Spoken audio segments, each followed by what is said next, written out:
Barak Yahweh Barakatah, Yehoshua, Barak Yahweh Barakatah, Yehoshua, Ba Hashem, Rakakwadash, the honors to the apostles, the elders.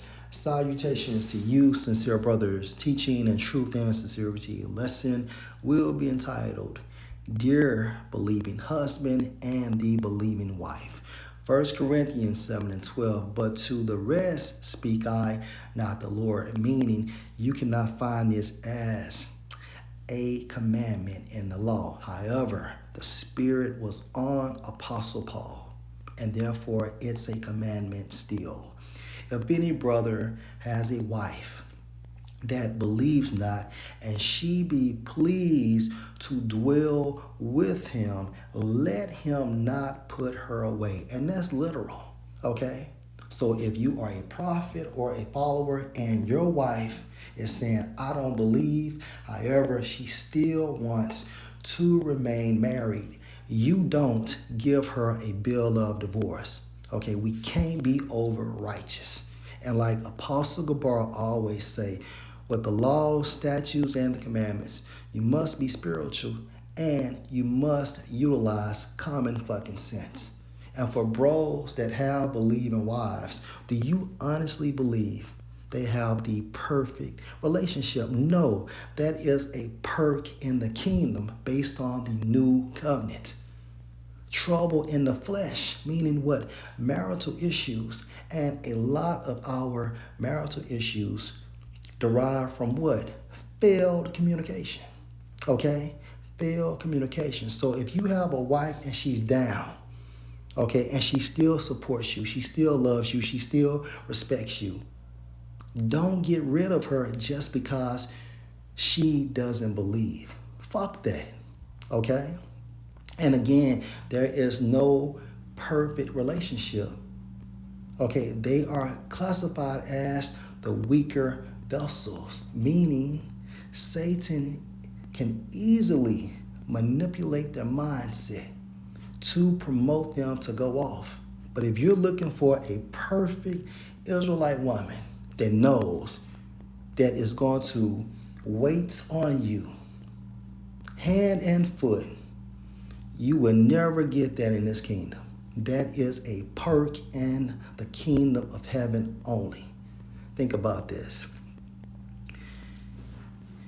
If our wives were in order, hell wouldn't be hell, okay? Because you have your significant other as a comfort, okay? A support system. But remember, we committed spiritual fornication on Yahweh. So therefore, now we see how he feels or how he felt, okay? Again, 1 Corinthians 7 and 12, but to the rest speak I, not the Lord. If any brother has a wife that believes not, and she be pleased to dwell with him, let him not put her away. Verse 13, and the woman which has an husband that believes not, and if he be pleased to dwell with her, let her not leave him. And that's period. Period. So women, you watch our videos, right?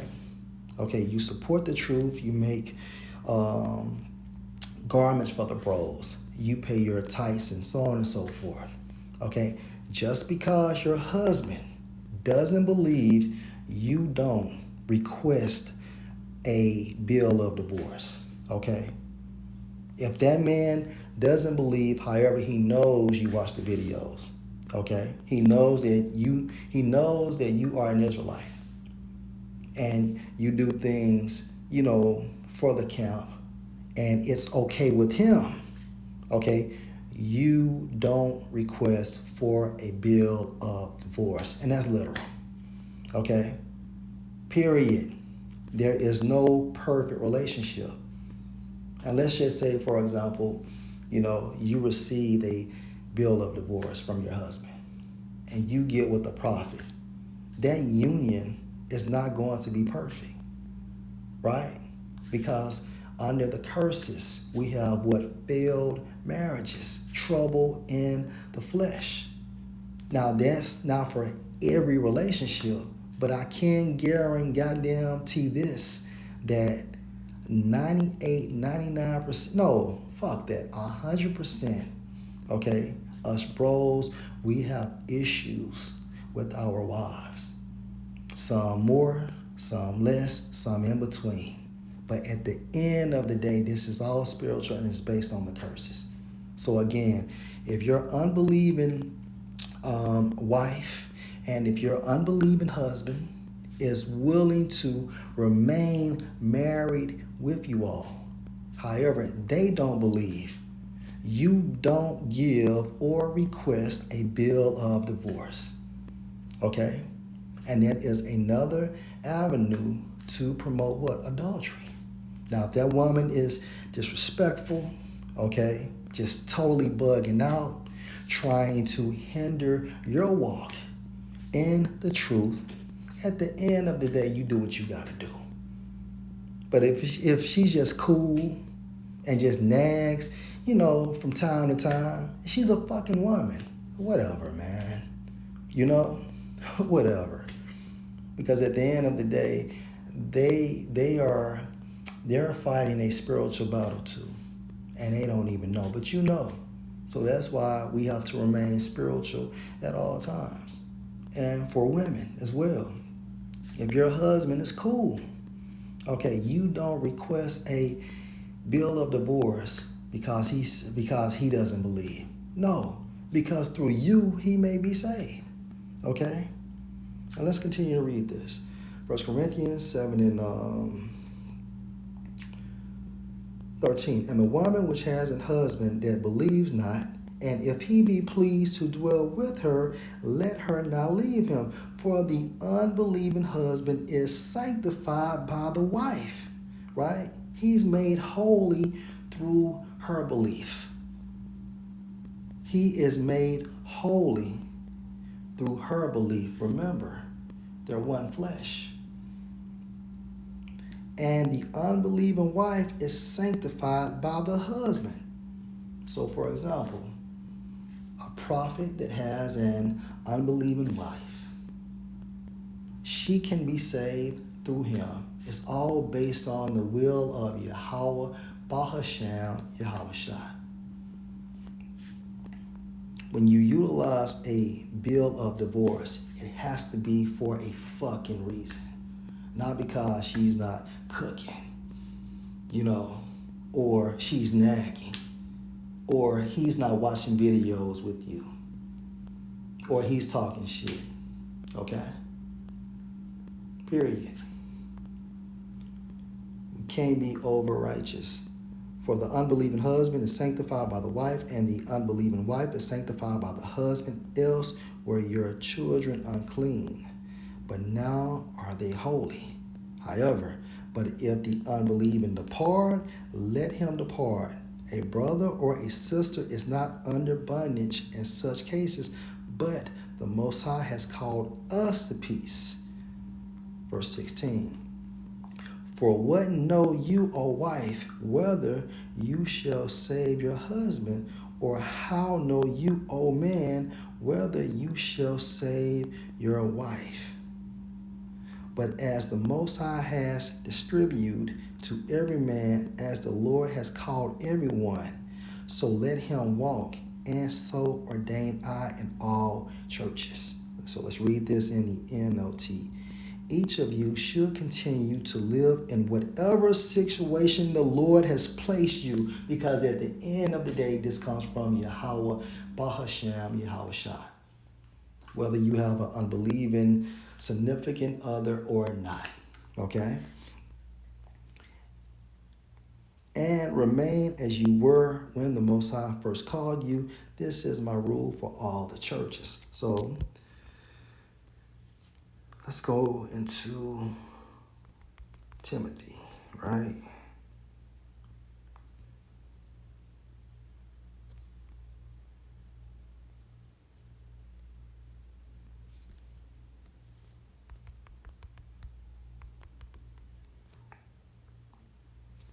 This is Acts 16 and verse 1. Then came he to Derbe and Lystra, And behold, a certain disciple was there named Timotheus, the son of a certain woman, which was a Jewess, and believed, but his father was a Greek, meaning he did not believe.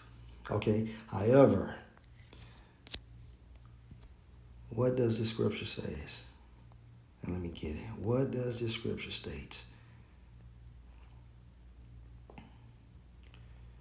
1 Corinthians 7:14. For the unbelieving husband is sanctified by the wife, and the unbelieving wife is sanctified by the husband. Else were your children unclean, but now are they holy. And Timotheus is a prime example. His mother believed, however, his father didn't. But guess what? He still is one of the elect. Okay? He is still one of the elect. Although his father did not believe, he believed in the Greek traditions. However, his mom knew, okay, that she was an Israelite, that her husband was an Israelite, and therefore Timothy is an Israelite. Okay? And she did not request a bill of divorce just because her husband didn't believe. Okay? And I'm willing to bet that the unbelieving husband, which was his father, okay, was willing to remain in that union. Because think about this, during this time frame, okay, the marriage relationship was much more in order. We'll get one more precept before I'm out. Let's go to Deuteronomy chapter 28. Let's see.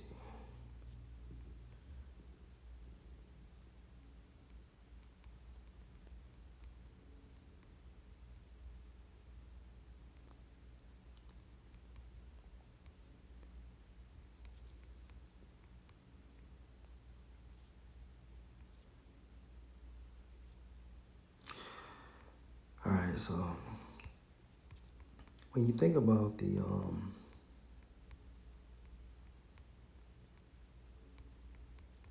situation with our broken homes, okay, these incidents are spiritually compelled.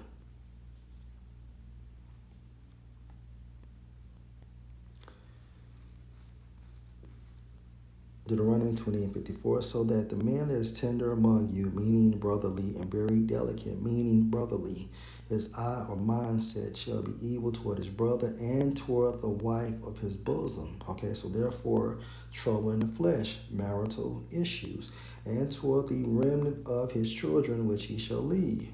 Okay, let's jump down to verse 56. The tender and delicate woman, meaning feminine, okay, among you, which would not venture to set the sole of her foot on the ground for delicateness and tenderness, her eye mindset shall be evil toward the husband of her bosom, meaning what? Marital issues, and toward her son and toward her daughter.